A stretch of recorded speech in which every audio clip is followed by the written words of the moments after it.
Alright, I'm back. My friend asked me to do a video on Open Broadcaster software.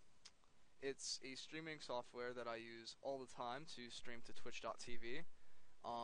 It's very similar to... What the... It's very similar to...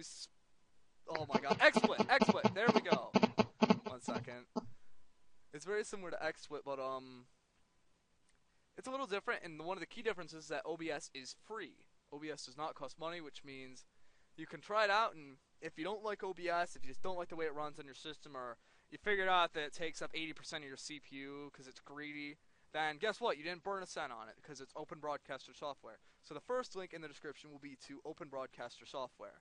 Now, for a quick explanation before I dive into this, my original version of OBS, which is right here, does not run properly 90% of the time when I try and stream. Now this changes basic, I'll explain why in a second. But if I try to preview the stream, it'll tell me an incompatible hook module is detected. Now, for some reason this applies to the 32-bit version, which is on my desktop. However, we'll just ignore this. Yeah, see, this is horrible. I can't do anything with that. However, if I so wanted to, all I have to do is go to, let's see if I can do it one shot. Computer, local disk C, program files x86, scroll down to OBS. That's MSI Afterburner, which is what's causing the problems. This actually might be causing the problems in the hook modules, because I think if you look at it again, programs, Open Broadcaster software, if you look at it, it says MSI OST, which means that might be it. But I'll test that later. So if I go to my 64-bit version in my program files, then what I find, 64-bit, is a program that does work. See if I preview right now, full screen, everything's perfect. So what I've done is I've just created a loop in my batch files here, or not a loop, a shortcut in my batch files that goes straight to this. So that's why I use that. Anyways, let's dive into the settings. So the first tab is general. This is some pretty basic stuff. I mean, your language is English, unless you're not speaking English, in which case I don't know why you'd be watching my videos, because you probably couldn't understand what I'm saying. I don't know. Maybe you have like the OC videos that haven't been posted yet.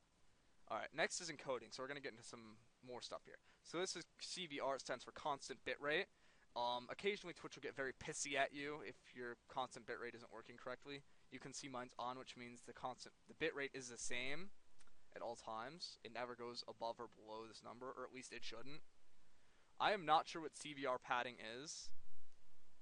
I'm guessing it says change your target bitrate. And then there's custom buffer size, which is just on. My codec is AAC. You can decide for yourself. Audio experts I've heard talk about it say that there's really no difference. They're basically the same thing, and he just prefers AAC, so I set it to that. Alright, next up, we got broadcast settings. So you want your mode to be live stream. If you do file output only, you will only get files, and you will not be streaming. So yes, Action Cushion will show up to your doorstep, and you'll be on punk, because you will have never been streaming at any point during that broadcast. So you want to make sure you've got live stream, not file output. Now next up is your streaming service. If you're gaming, you do Twitch, Justin, Vaughn TV, which I've never heard of, Instagib, Good Game RU, Dailymotion, YouTube. So most people set this to Twitch. Now you want to pick a server near you. I had this set to US East rather, but I guess it reset itself. Path key is on your page, and I'll show you how to navigate to that real quick, unless I pull up the wrong window. Holy cow, it's on the wrong window. Alright, let's pull this over here. So, I'm not going to show you my stream key, and if I do by accident, I'm going to have to do some editing. But your key should be, let's see if I can do this in the first try. Oh, right here, stream key. So, do not show it on video, because anyone can use this key to broadcast. Now, apparently, I accidentally X'd out my key, so I won't be applying any of these settings. But that's that. Auto reconnect just means if you disconnect because your internet's trash, like mine, then it'll try to reconnect automatically. The timeout's 10 seconds delay. This delay is important for streamers who are like streaming competitively. Most league streamers would set this to 180 seconds if they were having problems with like ghosting. As of now, Twitch does a 20-second delay or so by default. So if you notice a delay, it's not the streamer's fault. Minimize network impact. I don't know what this is or what it does or what it pretends to do. But I guess it's what it says in the cover, huh? Minimize network impact. Save to file means it'll save it somewhere on here along with streaming it, which could be useful if you wanted to post it to YouTube, but from a file instead of from the VOD on Twitch. And then a couple hotkeys for starting. So we'll go to the next one. Or we'll exit out of our settings like idiots. And now I've got to fix all these. Damn it. Alright, I'll fix the stream key later. Alright, next up is video. Video adapter is set automatically. You can change this between custom and base, but as long as your custom and base is the same, it doesn't really matter.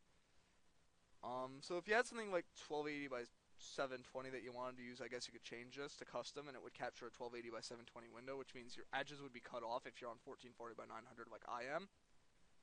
But let's keep it set to monitor, probably easier for you. Resolution downscale is another way to do that. However, there are limited options in here, so be aware of that. Your FPS setting. This is important. So, if your FPS is set at 60, and you're capable of hitting 60 without, killing your computer, then what the viewers will see is 60. And I actually think I might have just changed where the capture is on my, on my Camtasia. Never mind it. I have, green things in the two corners here. I wonder.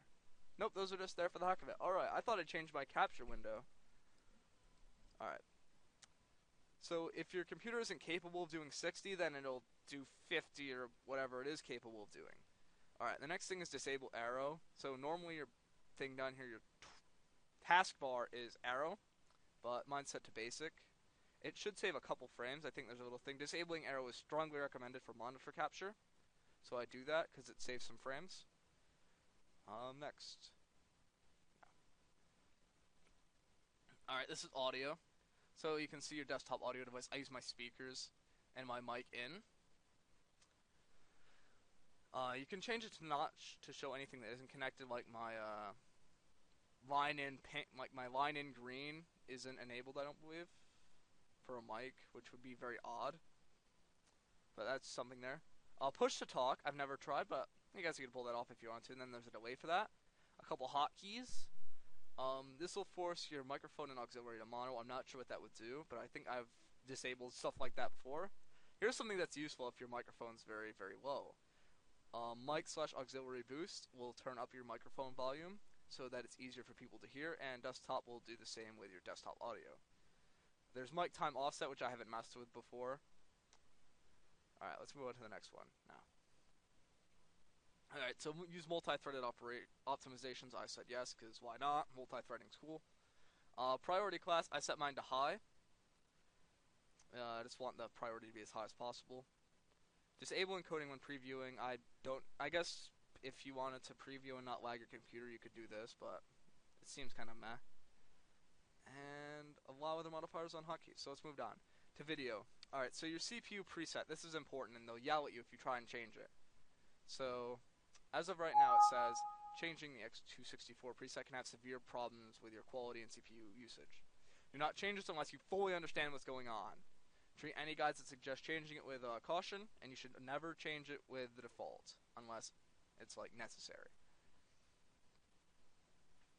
So, I just left it very fast.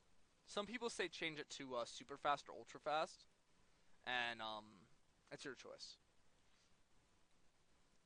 Now I've got CFR here, some advanced stuff. Obviously, that's why it's in advanced. This will allow you to go above 60 frames, which apparently going above 60 frames doesn't do a whole lot, but some people like to be at 180 so they know they're above 60. It's silly, but whatever. And then some other options down here that are advanced. These might be useful if you're have a specific problem to your PC and you need to fix it. And then we want to apply those. And this is the microphone gate. So this is a threshold. So if your microphone is not between this threshold, then apparently it will be muted. And here's some attack time and hold time and release time. Alright. So now I'll show you about what it looks like. Now there's probably going to be a tremendous amount of lag. Let's take a look at... Actually, my CPU usage isn't that bad with Camtasia. Maybe I can pull this off. So right now I'll preview my stream and I'll show you, this is what it would look like to anyone viewing it. If I pull it over to the right monitor, you're not going to be able to see it, you're only going to be able to see my desktop. So if you were viewing my stream right now, what you'd see would be my desktop, which is this. And I can change it to a ton of different things. I have a ton of different options in my scene here, but I probably should tell you how you set up a scene in the first place, because that's pretty useful. So stop the preview and let's set up a new scene. Add scene. Video scene. Alright. So inside the scene you have sources. So there are a ton of different sources. Let's start with window capture. What window capture does is it picks a particular window on your computer and uses it for streaming. And then there's some other options around here. A sub-region, which is what I use on my Spotify window. And you can see inner window or the entire window. I'm not sure about this option. I've seen people use it when they're playing like Binding of Isaac. It's an interesting option for sure, but I'm not sure exactly what it does. You've got gamma, point filtering, a bunch of stuff I'm not going to pretend like I know what it is. So basically the most useful part of this is sub-region, as you can select a particular part of the window and record only that, which is useful for like if you want to show what the song name is. And then you can throw that on top of just about everything and it'll be there. Alright. Next is monitor capture. Simply put, this captures one of your monitors, nothing more to it. Down here is a note. This is very useful. You'll save a lot of frames if you follow some of these notes. It says on Windows 7 or Vista, unless you absolutely need to capture the whole desktop, use window capture or game captures. They're more efficient. So if you need to capture like your whole monitor to show something on the monitor, monitor capture is the way to go. An image is what it says on the cover. It's an image. This is what you would put under overlays. I have not messed with global sources too much, but I guess there's sources that follow across all of these scenes. Text is text, and now for the probably the two most useful, video capture and game capture. So video capture, I'm guessing, pertains to a webcam. I'm guessing. I have not messed with it since I don't have a webcam, but when I do have a webcam, we'll definitely be taking a look at this in more detail. And the most useful button on the whole thing, game capture. So I'll show you game capture in relation to OSU. Alright, so when you first boot it up, what you need is you have a whole list of your applications going on here. Now, I'll boot up OSU real quick. This is going to be a little loud, so all these thoughts, they make no sense. I found this in ignorance. Nothing seems to go. Alright, so when you refresh this, you'll see OSU should be on here now. Alright, so now OSU is there, and you just say OK, and if you preview stream and you bring OSU up, it should be on there. Lo and behold, it is. Well, it's lagging very hard because I've got two windows on. Let's see if we can get our lag down a little bit. No, the lag's pretty bad. I guarantee if you bring up, 90% CPU. See, OBS and Camtasia are working together to absolutely annihilate my computer right now. So there's that. I don't even know if this will show up on Camtasia, but there is an OSU window here, I promise you that. So I'm going to go ahead and kill this now before it kills me. And that's about all there is for Camtasia. Or not Jesus Christ, OBS. Let's see if there's a couple more things I forgot. Yeah, there's ordering and positioning here. These are useful. There's remove and rename. And then there's properties, which will allow you to take a look at the properties, as you might guess. These applications requirements. I don't know what applications it's talking about, honestly.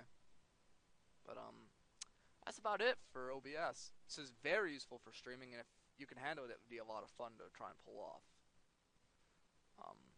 I guess I missed a couple boring settings here. There's a log folder and configuration folder. These are just logs from your streams, like, I'll pull this one up right here. And it'll go through everything. Tell you all your settings, your flush. Just a bunch of stuff that would be useful if you were trying to figure out a problem with it. CPU speed.